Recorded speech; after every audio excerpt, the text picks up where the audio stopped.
নমস্কার বন্ধুরা, আমি প্রতিমা আর তোমরা দেখছো প্রতিমা লাইফস্টাইল। দেখো, আজ আমি নিয়ে এলাম বরবটি কড়াই এবং আলু দিয়ে খুবই সুন্দর একটা মুখরোচক রেসিপি নিয়ে। চলো তাহলে তৈরি করা যাক। দেখো, এর জন্য আমি বরবটি কড়াই এবং দুটো মিডিয়াম সাইজের আলু নিয়েছি। তো প্রথমেই আমি কড়াইগুলো কেটে নেব।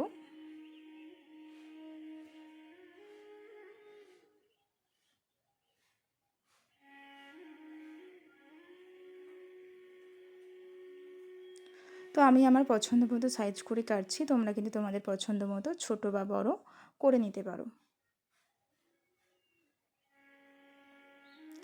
দেখতে পাচ্ছ আমি কিন্তু খুব একটা ছোট করছি না, আবার খুব একটা বড়ও রাখছি না, মিডিয়াম সাইজ করে আমি কেটে নিচ্ছি।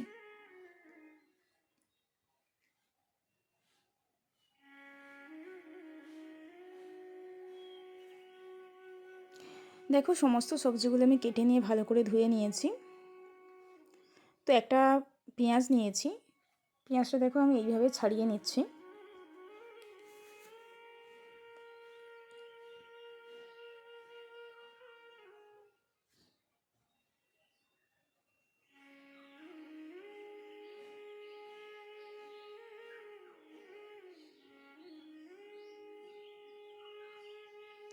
দেখো, পুরো পেঁয়াজটা আমি ছাড়িয়ে নিয়েছি। অন্যদিকে দেখো নিয়েছি একটা মিডিয়াম সাইজের টমেটো, দুটো কাঁচা লঙ্কা এবং আদা। এটা একটা মিহি পেস্ট আমি তৈরি করে নেব। আর অন্যদিকে দেখো রসুন এবং ধনেপাতা, এটা কিন্তু থেঁতো করে নেব, মিহি পেস্ট করব না। এবার দেখো আমি গ্যাস অন করে গ্যাসেতে কড়া বসিয়ে দিয়ে দিলাম সর্ষের তেল। তো তেলটা একটু গরম হতে দেব। তো তেলটা গরম হয়ে যাওয়ার পর আমি দিয়ে দিচ্ছি কেটে রাখা আলু। তো আলুগুলো এবার নেড়ে চেড়ে একটু সময় ধরে ভেজে নেব।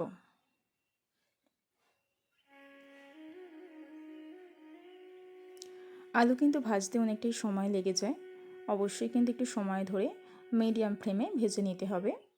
তো এইবার দেখো 2 মিনিটের জন্য আমি চাপা দিয়ে রেখে দেব। দেখো 2 মিনিট পর আমি ঢাকা খুলে আবার একবার নেড়ে দিচ্ছি। ভাজা কিন্তু হয়ে গিয়েছে অনেকটাই। তো এইবার আমি দিয়ে দিচ্ছি কেটে রাখা বরবটি কড়াই।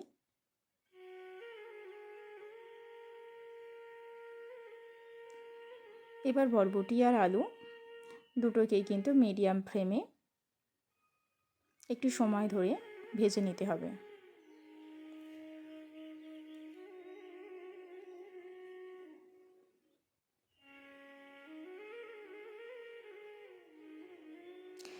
এখন কিন্তু আর চাপা দিয়ে ভাজবো না, মাঝে মধ্যে নেড়ে চেড়ে ভালোভাবে ভেজে নিতে হবে একটু সময় ধরে।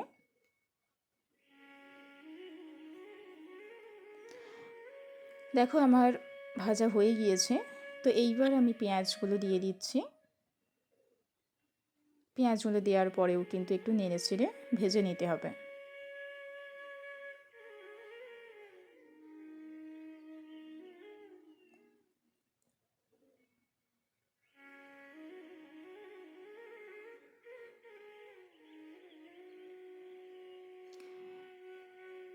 দেখো আমি ভেজে নিয়েছি, এবার তুলে নিচ্ছি। তারপর দেখো আবারও দিয়ে দিচ্ছি কড়াতে সর্ষের তেল।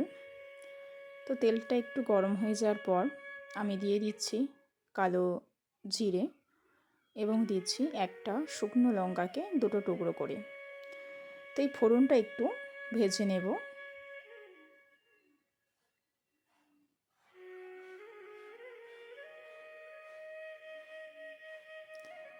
দেখো এবার ফোড়নটা কিন্তু আমার ভাজা হয়ে গিয়েছে। তো এইবার আমি যে মশলাটা রেডি করে রেখেছিলাম, কাঁচা লঙ্কা, আদা এবং টমেটো, সেই মশলাটা দিয়ে দিলাম। দিয়ে একটু কষে নেব।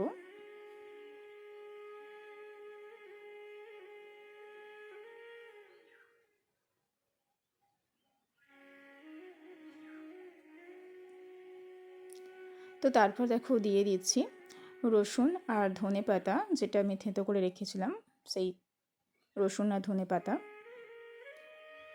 তো এটা দেওয়ার পরেও কিন্তু একটু সময় ধরে কষে নিতে হবে যাতে রসুনের কাঁচা গন্ধটা চলে যায়। তো আমি অল্প জল দিয়েছি, দিয়ে ভালোভাবে কষে নিচ্ছি মিডিয়াম ফ্লেমে।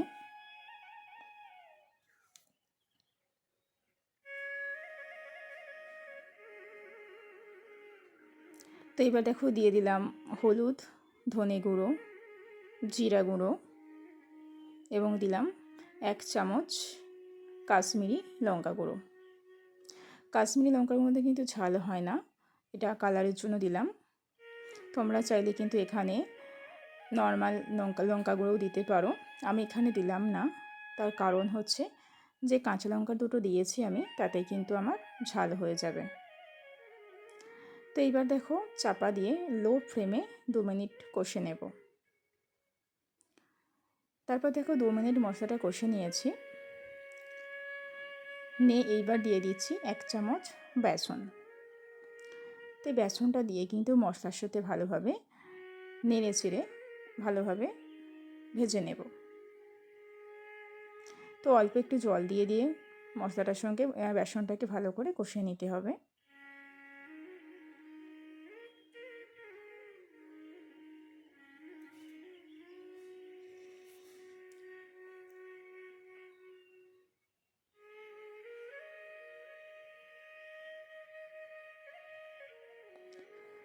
তো এইবার দেখো আমি দিয়ে দিচ্ছি পাতিলেবুর রস। তোমরা চাইলে কিন্তু এখানে আমচুর পাউডারও ব্যবহার করতে পারো।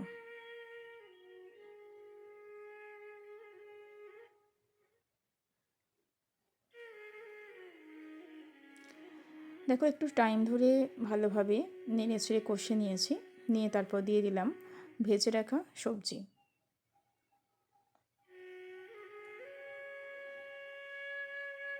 তো আমি অল্প একটু জল অ্যাড করলাম, করে ভালোভাবে মশলার সাথে সবজিটাকে ভালোভাবে মিশিয়ে নিচ্ছি। এবার চাপা দিয়ে এটা রেখে দেবো 2 মিনিট। দেখো 2 মিনিট পর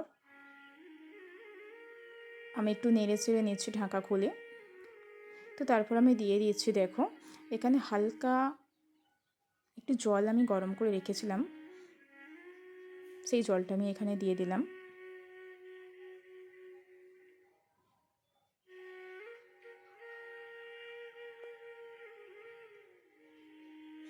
এবার দিয়ে দিচ্ছি স্বাদ মতো নুন।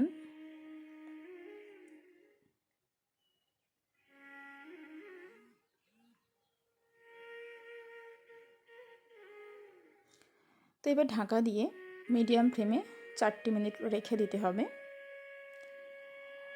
দেখো চলে এলাম 4 মিনিট পরে, দেখতে পাচ্ছ আলু সিদ্ধ হয়ে গিয়েছে।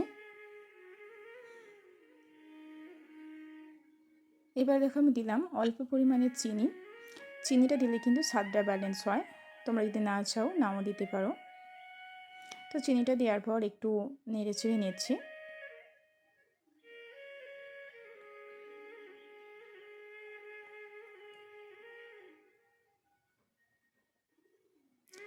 তো দেখতেই পাচ্ছ আমার কিন্তু রেডি হয়ে গিয়েছে।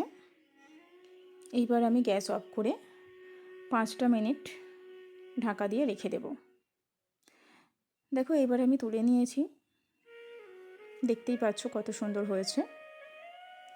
তো এই সবজিটা কিন্তু অবশ্যই গরম গরম ভাতের সাথে দুর্দান্ত লাগে খেতে, খুবই মুখরোচক একটা রেসিপি, এবং রুটির সঙ্গেও কিন্তু এটা সার্ভ করা যায়। তো অবশ্যই কিন্তু তোমরা এইভাবে একবার বানিয়ে দেখো, খেতে কিন্তু খুবই ভালো লাগবে।